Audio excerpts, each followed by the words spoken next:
नमस्कार, मैं हूं आपके साथ विभा उपाध्याय और आप सभी दर्शकों का अन्नदाता कार्यक्रम में स्वागत करती हूं। हमारे देश का किसान जन का पोषक है, वो श्रम का देवता है, अन्नदाता है।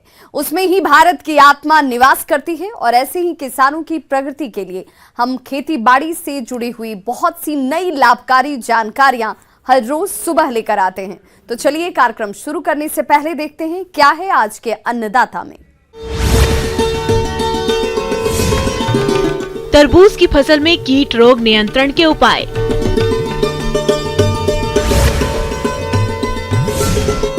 पुराने मछली तालाबों का जीर्णोद्धार करके कमाए अच्छा लाभ।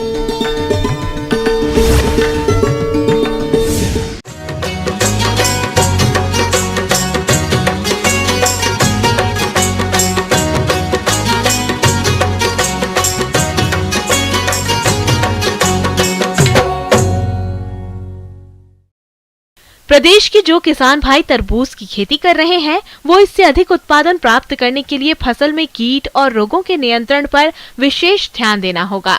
तो आप इस समय तरबूज की फसल में कीट रोगों की पहचान कर रोकथाम कैसे करें, इसके बारे में बता रहे हैं कृषि महाविद्यालय जिला विदिशा के कृषि विशेषज्ञ डॉक्टर विनोद कुमार गर्ग।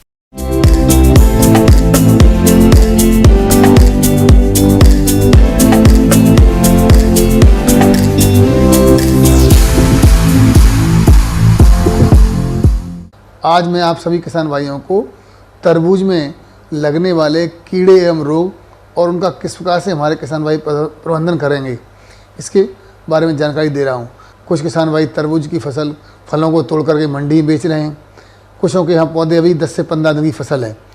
तो इस फसल को अच्छा उत्पादन हम किस प्रकार लें, इसके लिए हमको फसल प्रबंधन में कीड़े और बीमारियों का भी ध्यान रखना बहुत ज़रूरी है। तरबूज की फसल में प्रमुख रूप से 3 प्रकार के कीड़ों का प्रकोप होता है। पहले रस चूसक कीट है। रस चूसक कीट में हरा मच्छर, सफ़ेद मक्खी और तेला, इन तीनों कीड़ों का प्रकोप होता है। ये कीड़े क्या करते हैं, पत्तियों, कोमल भागों, शाखाओं, तनों से रस चूसते हैं। रस चूसने के कारण जहाँ पर ये रस चूसते हैं उस स्थान पर धब्बे बनना शुरू हो जाते हैं। पौधे की वृद्धि रुक जाती है। पौधा प्रारंभ अवस्था में हल्का पीला होता है और धीरे धीरे पीला पड़ जाता है। बाद में ये तांबे के रंग जैसा हो जाता है।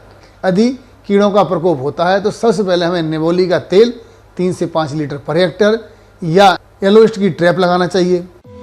इस कीट के रासायनिक नियंत्रण के लिए इमिडाक्लोप्रिड दवा की 1 मिलीलीटर मात्रा का 3 लीटर पानी के हिसाब से घोल बनाकर छिड़काव करते हैं तो इस कीट का नियंत्रण आसानी से किया जा सकता है। लाल कद्दू का कीड़ा, जिसे हम रेड पंपकिन बीटल के नाम से भी जानते हैं, जैसा कि नाम से ही इससे प्रदर्शित हो रहा है कि लाल कीड़ा, तो ये लाल का रंग का कीड़ा होता है। इस कीड़े की 4 अवस्थाएं होती हैं। 2 अवस्थाएं हानिकारक होती हैं। पहली अवस्था शिशु और दूसरी अवस्था अंतिम वयस्क अवस्था। और वयस्क पत्तियों में छेद करते हैं। इस प्रकार से क्या होता है, पत्तियों में छेद करने के कारण पौधे की वृद्धि रुक जाती है और जब पौधे में फूल बनते हैं तो इसके वयस्क फूलों के नरम आधा भाग खा लेते हैं, जिससे फल नहीं बन पाते। यदि कीड़ों का प्रकोप होता है तो सबसे पहले हमें निवोली का तेल 3 से 5 लीटर पर हेक्टेयर या निवोली का सत बनाने के बाद 25 किलो निवोली से हम सत बना सकते हैं और इसको प्रति हेक्टेयर छिड़काव करना चाहिए।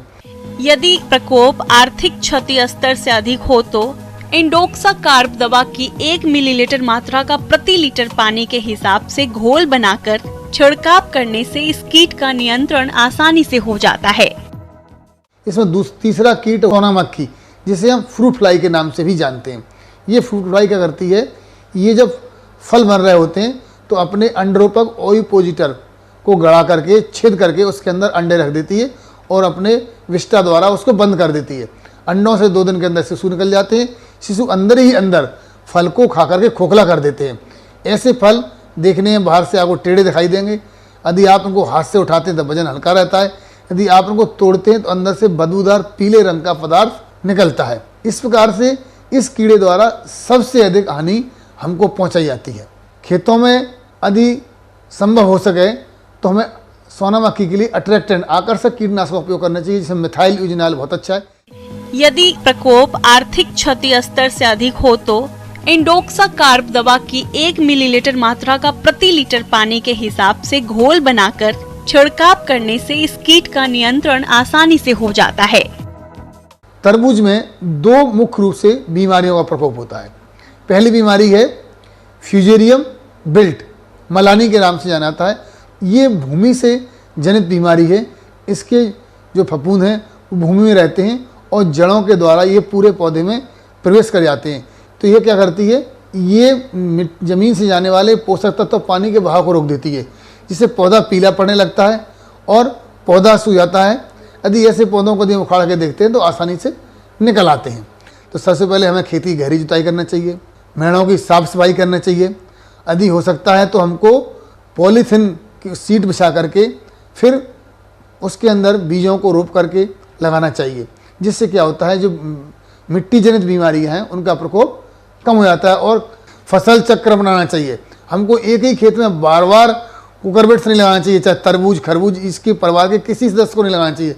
और आवश्यकता हो तो प्रोथियोकोनाजोल की 1 लीटर मात्रा प्रति हेक्टर छिड़काव करें। किसान भाइयों, यदि आपकी फसल में उकठा रोग से ग्रसित पौधे दिखाई देते हैं तो सबसे पहले आप रोग ग्रसित पौधों को उखाड़कर जमीन में दबा दें या फिर जलाकर नष्ट करें, जिससे इस रोग का फैलाव कम हो सके। इसके अलावा रोग अवरोधी किस्मों का ही चयन करें। बीजों को हमेशा उपचारित करके ही बुवाई करें। हमको अपने यहाँ ट्राइकोडर्मा बिरिडी या ट्राइकोडर्मा हर्जियानम किसी भी जैविक फफूंदनाशक का आप गोबरी खाद में मिला करके बोने से पहले यदि डाल देते हैं, या सबसे अच्छा तो ये है कि आप 3-3 मीटर की दूरी पर लगा रहे हैं तो गड्ढे जो बनाते हैं उस गड्ढे में ट्राइकोडर्मा को आप गोबरी खाद में मिला करके डाल दीजिए, जिससे आपके यहाँ बिल्ट का प्रकोप कदापि नहीं होगा।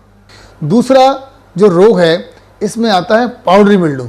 पाउडरी मिल्डू भुवतिया रोग भी एक फफूंद जनित रोग है। ये वायु जनित रोग है, मतलब एयरबॉर्न डिजीज है। इसके पत्तियों पर पाउडर के समान कोकून कोनिडिया दिखाई देते हैं। जब निचली सतह पर जब इसका प्रकोप बढ़ता है तो पत्ती के ऊपर आ जाते हैं, तनों पर आ जाते हैं, शाखाओं पर आते हैं और पूरा पौधा आपका सफ़ेद हो जाता है। ऐसे पौधों को यदि आप झटकारेंगे, हिलाएंगे तो आपको पाउडर उड़ता हुआ दिखाई देगा। इसके कारण से पौधे में फल नहीं बनते हैं और हमारी उपज पर विपरीत प्रभाव पड़ता है। यदि खेतों में यदि हम जब उर्वरक डालते हैं उस समय यदि हमने सल्फर डाला हुआ है, इसके डालने के कारण पाउडरी मिल्ड्यू का प्रकोप कम होता है। यदि पाउडरी मिल्ड्यू का प्रकोप हो गया है तो हम सल्फर भी डाल सकते हैं। इसके अलावा यदि और ज़्यादा प्रकोप है तो हमको प्रोपोकोनाजोल 1 लीटर प्रति हेक्टर का छिड़काव करना चाहिए। कीड़े बीमारी के लिए जो सटीक जानकारी आपको दी गई है, आप इसका लाभ उठाएं और अपनी फसल को बेहतर करें। किसान भाइयों, अभी तक आपने खेती से जुड़ी हुई कुछ उपयोगी जानकारियां देखी। अब लेते हैं एक छोटा सा ब्रेक, जल्द लौटेंगे और कार्यक्रम में आगे भी है खेती बाड़ी से जुड़ी हुई महत्वपूर्ण जानकारियां, तो बने रहिए हमारे साथ।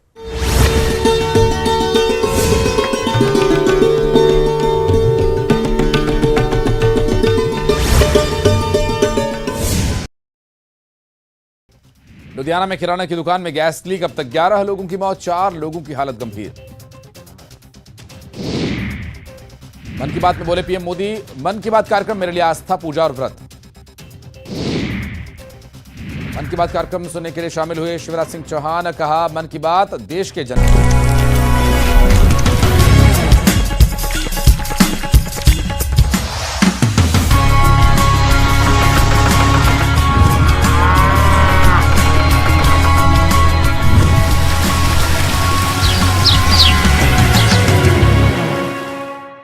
ब्रेक के बाद एक बार सभी दर्शकों का एक बार फिर से अन्नदाता में स्वागत है। चलिए रुक करते हैं अगली कड़ी की ओर।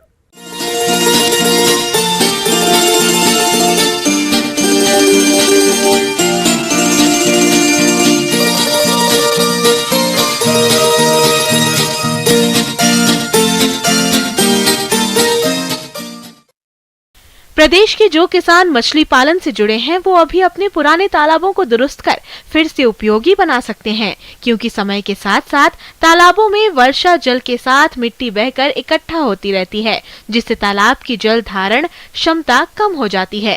साथ ही मछलियों का आहार भी ठीक से नहीं बनता है। ऐसे में पुराने तालाबों का जीर्णोद्धार करके तालाबों को फिर से उपयोगी बनाया जा सकता है। तो चलिए इस बारे में जानते हैं मत्स्य विशेषज्ञ डॉक्टर इप्सिता विश्वास से।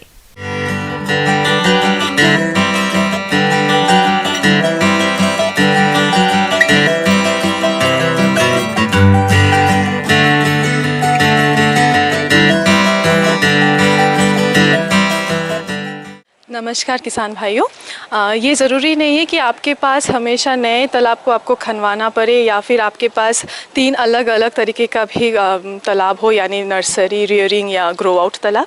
अगर आपके पास पुराना एक तालाब है और बहुत ही बड़े साइज़ का है, यानी 1 या 2 हेक्टेयर, तो आप उसके जीर्णोद्धार भी कर सकते हैं। जीर्णोद्धार करने के लिए आपको पहले देखना है कि उस एरिया में जहाँ पर आपका तालाब है वो एरिया में अगर पानी टिक रहा है कि नहीं, यानी वाटर सीपेज हो भी रहा है कि नहीं। अगर वाटर सीपेज नहीं हो रहा है, यानी 40% पानी हमेशा वहाँ पर टिकना चाहिए। तो इस हिसाब से आपको एक बार एक बांस के कोई भी एक किनारे में एक आप बांस रखे, उसमें मार्क करके आप देखिए कि पानी कितना दिन में वो उसका लेवल नीचे होता है। हमेशा ये ध्यान रखिए कि जब आप मछली पालन करते हैं तो मिनिमम आपके 1.5 मीटर पानी रहना ज़रूरी है। तो इस समय में ये देखना ज़रूरी है, क्योंकि अभी गर्मी भी बहुत है, तो इस समय में आपको देखना है कि आपके पानी एक तो है एवापोरेशन होगा तो उसका कितना रेट है, और दूसरे है कि आपका जो सीपेज है, मतलब मिट्टी में एक जो नीचे तक निकासी हो जाता है, वो कितना प्रतिशत तक आपका वो निकासी होता है। तो इस हिसाब से आपको पता लग जाएगा कि वहाँ पर मछली पालन कर सकते हैं कि नहीं। यदि मछली तालाब सदाबहार है तो उनमें आमतौर पर जलीय खरपतवार अधिक उगते हैं। तालाब में खरपतवारों का अत्यधिक जमाव मत्स्य पालन के लिए काफी नुकसानदायक होता है, क्योंकि ये खरपतवार पोषक तत्वों का उपभोग करते हैं, जिससे तालाबों में मछली की बढ़वार कम होने लगती है। इसके अलावा ये खरपतवार जंगली मछलियों को आश्रय देते हैं। साथ ही खरपतवार मत्स्य बीज पालन में अवरोध और सूर्य की किरणों को निचली सतह तक पहुंचने में बाधा उत्पन्न करते हैं। इसलिए तालाब की मरम्मत के साथ साथ उसके जलीय खरपतवार की सफाई भी गर्मी के मौसम में ही कर लेना चाहिए। खरपतवार का नियंत्रण के लिए बाजार में कई खरपतवार नाशक रसायन मिलते हैं, परंतु खरपतवारों को मजदूरों की सहायता से साफ कराया जाना सबसे उत्तम तरीका है। और साथ ही साथ पानी का जांच, ये आपको बहुत ज़रूरी है। एक है पानी का तापमात्रा, वो कितना होना चाहिए, 28 से 32 डिग्री सेंटीग्रेड तक होना चाहिए। उसका पीएच वो थोड़ा क्षारीय की दिशा में होना चाहिए, यानी 7.5 से 8.5 पर, उससे अधिक नहीं होना चाहिए। जब उससे अधिक होता है तो आपको फिटकरी का इस्तेमाल करना पड़ेगा। बरसात का मौसम प्रारंभ होने के पहले तालाब के बांध को मजबूत कर लें तथा पानी के आने और निकलने का रास्ता ठीक कर लें। हमारे जिन किसानों के पास पुराने तालाब हैं और कई सालों से उसकी मरम्मत नहीं कराए हैं, तो तालाब की मरम्मत के लिए पहले आप तालाब से पूरी मछलियों को निकाल लें और तालाब का पानी पूरी तरह से सूखने के बाद 1 फीट मिट्टी निकलवा लें और उस मिट्टी से बांधों को मजबूत कर दें। उसके बाद तालाब में अच्छी तरह से धूप लगने दें और हो सके तो जुताई भी करवा दें। यह कार्य भी आप जून से पहले कर लें। और जो नीचे तली जो मिट्टी है वहाँ से 6 से 10 इंच मिट्टी आपको वो उठा लेना है। तो वो उठाने के बाद, क्योंकि वो बहुत ही उपयुक्त मिट्टी है खाद के हिसाब से, तो वो आप अपने खेती में डाल सकते हैं। और आप उसके नीचे जो है वो गोबर के लेप देने के बाद SSP और यूरिया भी डाल दीजिए। अगर आप प्रति कट्ठा के बारे में बात करें तो लगभग आपको गोबर या गोआ आप 125 किलो प्रति कट्ठा आप इस्तेमाल कीजिए। उसके साथ आप यूरिया का इस्तेमाल कीजिए 125 ग्राम प्रति कट्ठा, और आप इस्तेमाल कर सकते हैं सिंगल सुपर फॉस्फेट 190 ग्राम प्रति कट्ठा। ये तीनों जो रासायनिक उपकरण है वो तीनों को आप मिलाकर उसका 3 हिस्से में बांट दीजिए। पहला हिस्से जब आप मछली स्टॉक करेंगे, मतलब जब मछली इसको डालेंगे तालाब में, उससे आप 8-10 दिन पहले वो मिश्रण को आप दीजिए। देने के बाद 8-10 दिन के बाद आप मछली को स्टॉकिंग कीजिए। नया तालाब हो या पुराने तालाब, अब आपको तालाब में प्राकृतिक आहार तैयार करने के लिए खाद और चूने का प्रयोग करना है। जिसका सही समय जून का महीना होता है। 10 दिनों के बाद आप तालाब में पूरा पानी भर दीजिए, यानी 1.5 मीटर तक। इसके बाद आप मछली बीज तालाब में डालें। इस व्यवसाय से अधिक लाभ के लिए कार्प मछलियों की 3 या 6 प्रजातियों का पालन करें। स्टॉक करने के बाद आप देखिएगा कि 5 या 7 दिन का, क्योंकि आपका एक हिस्सा चला गया, 2 हिस्सा बच गया जो, तो वो हर 7वां दिन में आपको एक बार डालना है। इस हिसाब से आप देखिएगा कि आपका जो प्लैंकटन ग्रोथ है वो बहुत ही अच्छा हो सकता है। जिन लोगों के पास ज़्यादा बड़ा तालाब है वहाँ पर पानी निकासी करना बहुत दिक्कत होता है, तो मेरा ये कहना है आप पूरा ना निकासी करके उसका 20 to 30% पानी को आप एक्सचेंज कर लीजिए। इससे क्या होगा, पानी में जितना भी टॉक्सिसिटी है वो धीरे धीरे चला जाएगा। और ये ध्यान रखें कि बाहर का कोई फैक्ट्री का वो जितना भी नाला का या फिर फैक्ट्री का जो भी आउटलेट है वो आपके उस पोखर में ना आए। अगर आते हैं तो मछली पालन के लिए वो उपयुक्त नहीं होगा। एक चीज़ हमेशा ध्यान रखिएगा कि जब आप मछली पालन कर रहे हैं और वो पुरातन तालाबों में मछली पालन कर रहे हैं, तो हमेशा ये सोच के कीजिए क्योंकि आपको वहाँ से ज़्यादा मछली उत्पादन लेना है। तो इसलिए मेरा एक नया सिस्टम आया है, वो है कि एडवांस्ड फिंगरलिंग को स्टॉक करना। एडवांस फिंगरलिंग यानी 100 से 150 ग्राम की मछलियाँ। तो वो शायद थोड़ा महंगा पड़ सकता है, पर वो जल्दी विकास करने के लिए आपको 5 से 6 महीना में लगभग 1 किलो मछली हो जाएगा। तो जहाँ पर आपको 7-8 महीना में जहाँ आपको लगभग 3 से 4 टन मछली मिलता, वहाँ पर आपको 4 से 6 टन मछली मिलेगा, वो भी 2 टाइम में। तो ये आपके लिए बहुत ही सुविधा होगा। इस हिसाब से आप मछली पालन कर सकते हैं। आगे और भी है खेतीबाड़ी से जुड़ी हुई बहुत सी रोचक जानकारियां, पर यहां रुकेंगे एक छोटे से ब्रेक के लिए। जल्द हाजिर होते हैं।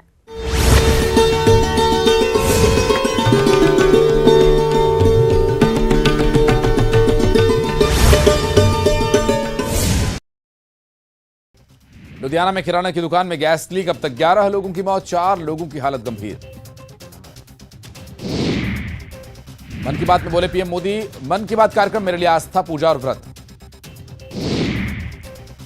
मन की बात कार्यक्रम सुनने के लिए शामिल हुए शिवराज सिंह चौहान, कहा मन की बात देश के जन जन की बात।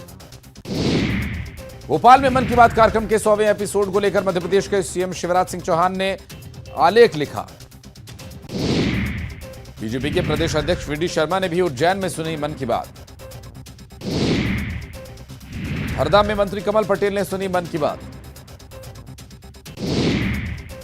लाडली बहना योजना का फॉर्म भरने की आखिरी तारीख आज, छुट्टी होने के बाद।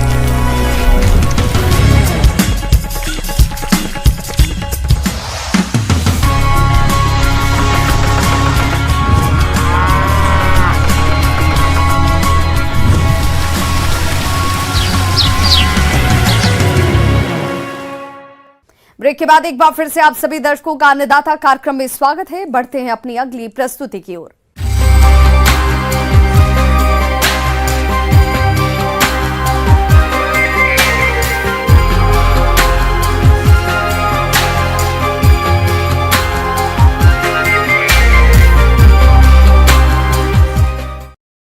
किसान भाइयों, खेतीबाड़ी के क्षेत्र में कई ऐसे कीट होते हैं जो कि विभिन्न फसलों को नुकसान पहुंचाते हैं। ऐसी ही एक कीट है लाल मकड़ी, जिसे रेड माइट के नाम से भी जानते हैं। ये कीट आकार में बहुत छोटा होता है, लेकिन इनकी तादाद अधिक होने पर ये फसलों को भारी नुकसान पहुंचाते हैं। खासकर भिंडी, बैगन जैसी फसलों पर इनका आक्रमण अधिक होता है। तो इनका समय रहते नियंत्रण किस प्रकार करना है, आइए जानते हैं कीट वैज्ञानिक डॉक्टर रविंद्र प्रसाद से।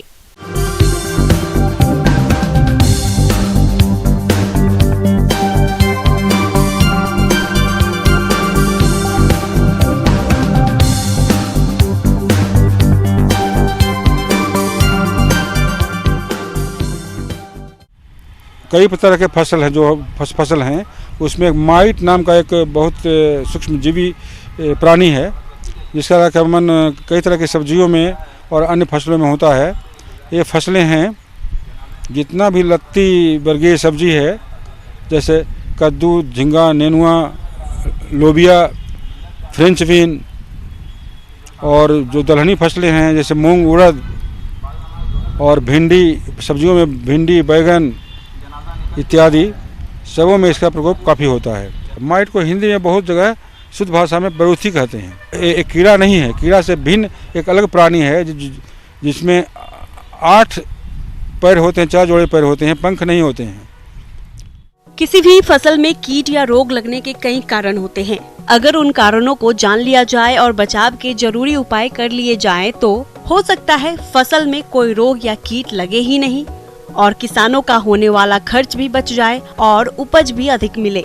अगर माइट के संदर्भ में बात करें तो यह कीट धूल वाली जगहों को अधिक पसंद करते हैं, यानी जिस भी फसल की पत्तियों पर धूल इकट्ठा होगा वहाँ इसके प्रकोप की संभावना बढ़ जाती है। इसके अलावा फसल में कम नमी रहने पर, पोषक तत्वों की कमी या अधिकता होने पर भी इनका प्रकोप बढ़ता है।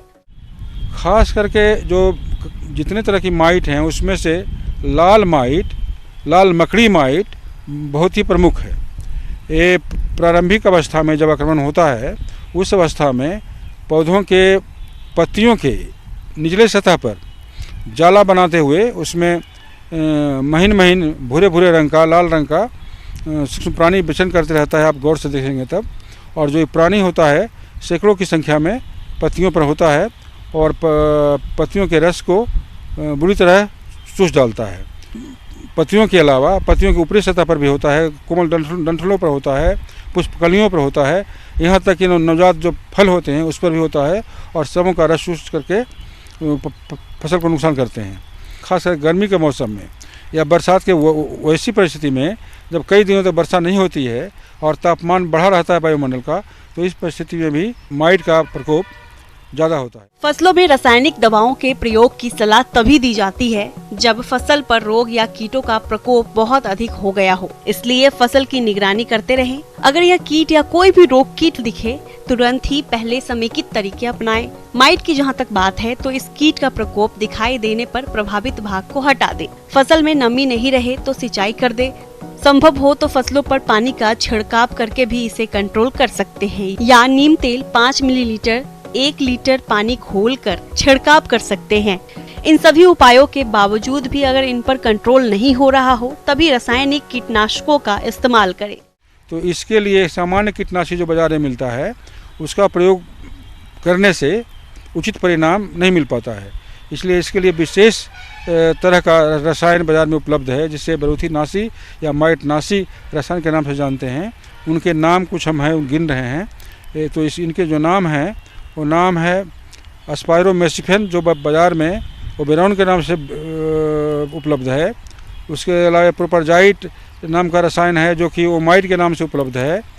तो इनमें से किसी एक रसायन का शाम की बेला में 2 ml प्रति लीटर पानी में घोल बना करके उसका पौधों पर इस तरह से अच्छी तरह से छिड़काव करें कि छिड़काव का घोल पौधों के दोनों सतहों पर, पत्तियों के दोनों सतहों पर पहुँचे और आपको माइट से होने वाले नुकसान के संबंध में अच्छा परिणाम मिले। तो इस तरह से इसका छिड़काव की पुनरावृत्ति हर 10 दिन के अंतराल पर आप कर सकते हैं। उचित तो ये होगा कि एक बार अगर ओबेरॉन का स्प्रे कर रहे हैं तो अगले बार उसको ओमाइट का स्प्रे करें। तो ऐसा करके आप जो फसल आपके हैं उसमें जो माइट से बरूथी से नुकसान हो रहा है उसको रोक सकते हैं और भरपूर उपज ले सकते हैं। अन्नदाता हेल्पलाइन निःशुल्क फोन संपर्क सेवा के माध्यम से आपके द्वारा पूछे गए प्रश्नों में से 1 या 2 महत्वपूर्ण प्रश्न को हम अपने कार्यक्रम में शामिल करते हैं और इसी के तहत आज किसान का सवाल और उनका जवाब इस प्रकार से है। आज की अन्नदाता हेल्पलाइन में हमने जिस प्रश्न को शामिल किया है उससे पूछा है, ग्राम कांच रोड, जिला इंदौर के विवेक अस्थाना ने, आपने दुधारू पशुओं को यूरिया मोलेसिस बनाने और खिलाने की विधि के बारे में जानकारी चाहिए है। तो इसके लिए देखिए कार्यक्रम का यह अंश। कृषि और डेयरी व्यवसाय आजीविका का एक महत्वपूर्ण साधन है। कृषि में आय की अनिश्चितता के कारण किसानों को समन्वित कृषि प्रणाली अपनानी चाहिए। इस क्षेत्र में अधिकतर पशुपालकों द्वारा अपने पशुओं को न तो संतुलित मात्रा में आहार दिया जाता है और न ही पूरक आहार का समावेश किया जाता है। पशु आहार की दिनों दिन बढ़ती हुई कीमतों के कारण प्रति लीटर दुग्ध उत्पादन मूल्य बढ़ रहा है, जिसके फलस्वरूप पशुपालकों को शुद्ध लाभ में कमी हो रही है। अतः पशुपालक वैज्ञानिक तरीके से पशु आहार प्रबंधन कर अपने पशुओं से अधिक दूध उत्पादन प्राप्त कर सकते हैं। डेयरी पशुओं का दुग्ध उत्पादन बढ़ाने में संपूरक आहार है urea molasses bricks. Urea molasses mineral block urea molasses खनिज मिश्रण और अन्य सामग्री के उपयुक्त अनुपात में मिश्रण के द्वारा तैयार किया जाता है। यह दुधारू पशुओं के लिए ऊर्जा, प्रोटीन और खनिज तत्वों को आसानी से उपलब्ध कराने का बेहतर स्रोत है। यूरिया मोलासिस मिनरल ब्लॉक पशुओं को खिलाने से उनके भरपूर मात्रा में पोषक तत्व तो मिलते हैं। हरे चारे की कम उपलब्धता वाले क्षेत्रों में यूरिया मोलासिस मिनरल ब्लॉक बहुत ही उपयोगी है। आज के समय में कई तरीके से मोलासिस बनाया जाता है। मोलासिस बनाने में अवयवों की मात्रा इस प्रकार रखते हुए बनाया जाता है। यूरिया 10 भाग, शीरा 50 भाग, गेहूं की चापड़ 20 भाग, बाइंडर 10 भाग, खनिज लवण 5 भाग, नमक 5 भाग को मिलाकर किसान आसानी से बना सकते हैं। पशुपालक पशु आहार में यूरिया मोलासिस मिनरल ब्लॉक को नियमित रूप से दुधारू पशुओं को चटाने से उनके दूध उत्पादन में लगभग 10 से 14% तक की वृद्धि होती है। यह एक कम आदान वाली उत्पादन तकनीक है जिनका प्रतिदिन प्रति पशु लगभग 2 रुपए का खर्च आता है। ये ब्रिक्स प्रत्येक दुग्ध उत्पादन सहकारी समितियों में उपलब्ध है। इस ब्रिक्स को दुधारू पशुओं को चटाने के लिए नाद पर लटकाते हैं। इसके अलावा तसला तगारी में रखकर पशुओं को नियमित रूप से चटाएं। इस ब्रिक्स को चटाने में पशु चारा, दाना और बंटा चाव से खाता है। यह ब्रिक्स आहार की पाचकता को बढ़ाती है। पशुपालक ध्यान रखे कि इस ब्रिक्स पर मिट्टी आदि न लगे और इस ब्रिक्स को 6 माह से कम उम्र के बछड़ा बछड़ी को न चटावे। साधारण अवस्था में भी यदि पशु को इस ईंट का उपयोग करवाते हैं तो इस ईंट में उपस्थित उच्च प्रोटीन, कार्बोहाइड्रेट व खनिज लवण की मात्रा के कारण पशु का दूध उत्पादन बढ़ता है। शारीरिक वृद्धि और बांझपन जैसी समस्याएं दूर होती हैं। पशुपालक को डेयरी से अच्छा लाभ भी मिलता है।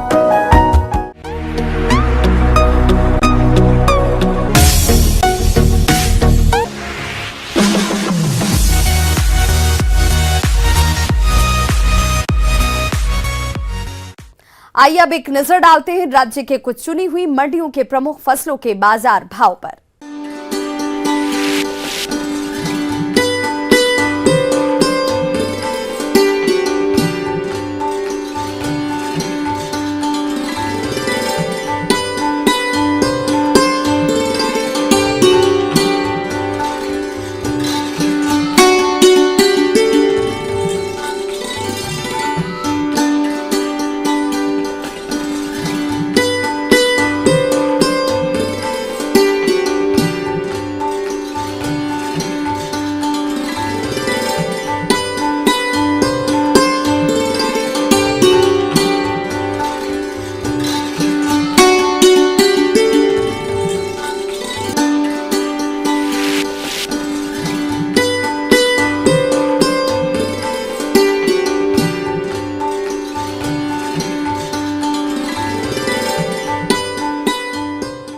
किसान भाइयों, अन्नदाता आपकी सेवा के लिए संकल्परत है। कृषि संबंधित समस्या और सुझावों के लिए आप हमें इस पते पर संपर्क कर सकते हैं। प्रोड्यूसर अन्नदाता, news 18 Madhya Pradesh Chhattisgarh, Ramoji film city, Hyderabad 501512। साथ ही आप हमें ईमेल भी कर सकते हैं। हमारा ईमेल एड्रेस है p18annadatamp@nw18.com।